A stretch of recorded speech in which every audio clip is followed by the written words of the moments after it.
بسم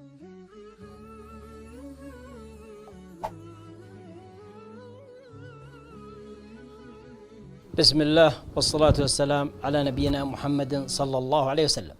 الخاسر في رمضان هو من لا يصوم رمضان إيمانا واحتسابا، أو من لا يقوم رمضان إيمانا واحتسابا. والخاسر في رمضان من لم يقم ليلة القدر إيمانا واحتسابا. والخاسر في رمضان هم الذين يضيعون الأوقات الغالية، الأوقات الثمينة، نهار رمضان أو ليالي رمضان. الخاسر في رمضان هو من يضيع الصلوات. من أضاع الصلوات في شهر رمضان أو في غيره من الأشهر فهو الخاسر. من يجتهد في بداية الشهر ثم يقصر في العبادة في نهاية الشهر فهذا خاسر في رمضان. الخاسر في رمضان هاجر القرآن.